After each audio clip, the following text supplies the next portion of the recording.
Well, I've been wanting to do a walk and talk down here by this lake, and today's a good day to do that. The wind ain't too bad today, so I have a great opportunity to do that.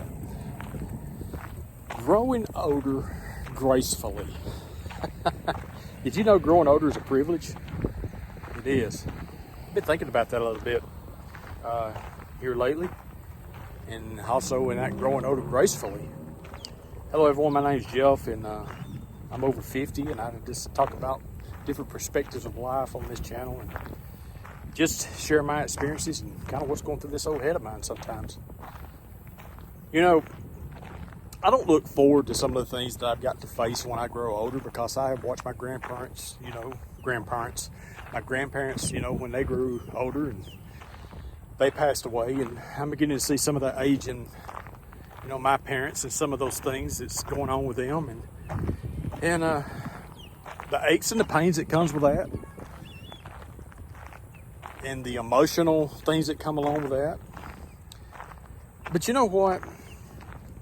Every day when you get up and you're still sucking air, you're still breathing, you've got an opportunity. You've got a privilege ahead of you that a lot of people don't have.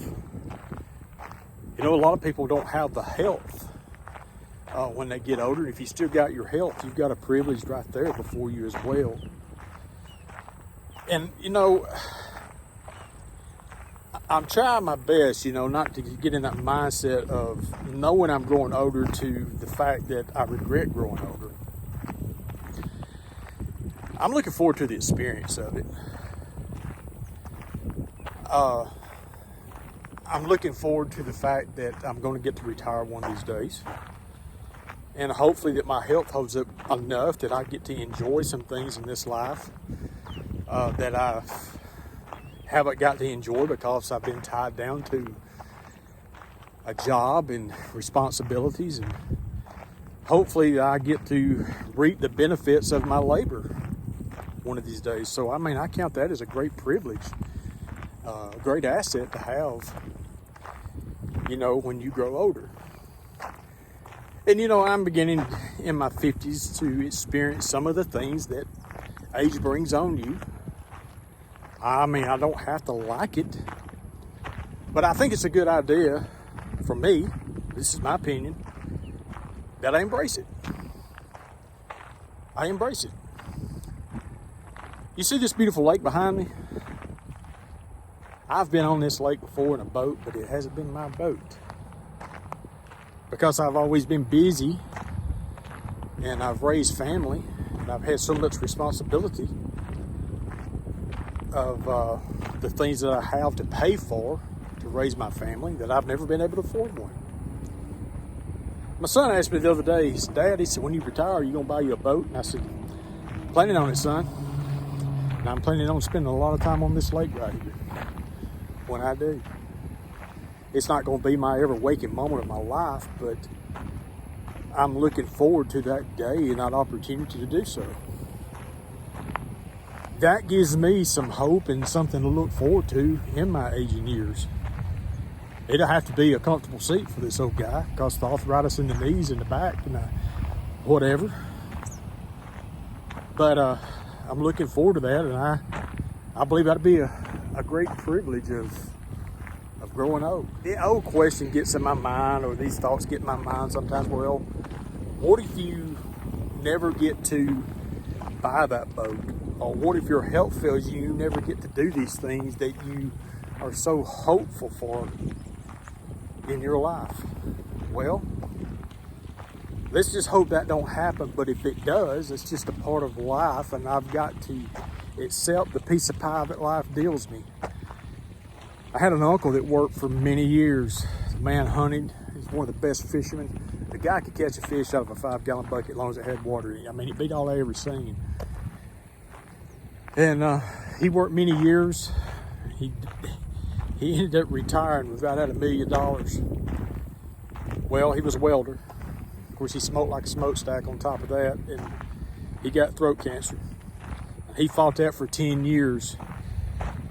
And I remember the last conversation that I had with him before he lost his voice box, before they'd done the surgery on him and he could no longer talk. I said, Unc, I said, this wasn't in your plans for retirement, was it? Nope, sure wasn't. But we're gonna take it one day at a time. We're just gonna deal with it.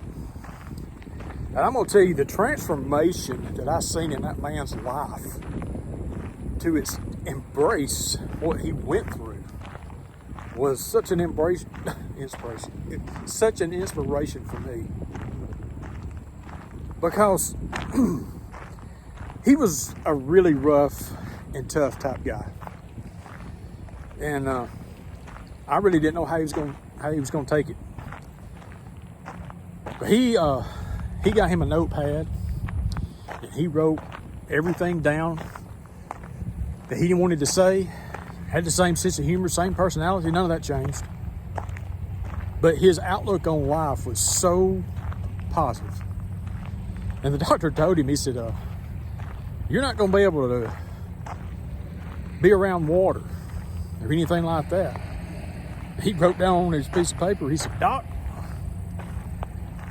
I tell you what, if I fall in the lake, I'll die a happy man. He said, because I'm not giving up fishing. That's a part of who I am. He said, well, if any water gets in your drink, he said, you'll drown immediately. He said, well, I'll just drown. If I fall in the lake, he said, I'm not gonna quit fishing. That's a part of my life, that's part of who I am.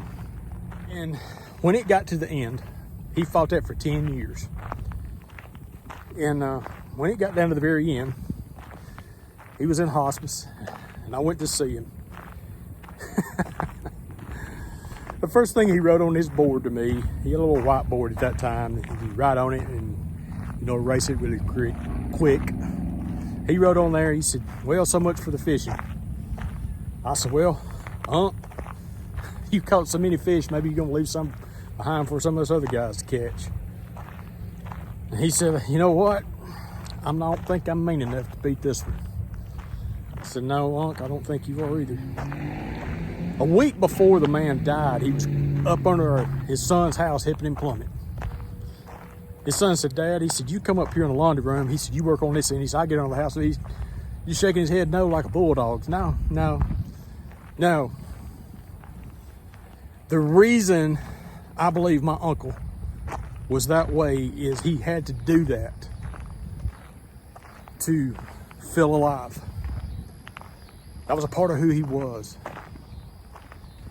That's what I call growing old and taking things in life gracefully and as an opportunity and a privilege. I learned so much from that guy the last 24 hours he was alive. I watched him when he was really down close to his last breath. I actually left 3 minutes before he died. But I learned so much from him that inspired me to enjoy the opportunity of growing old and what life has to offer.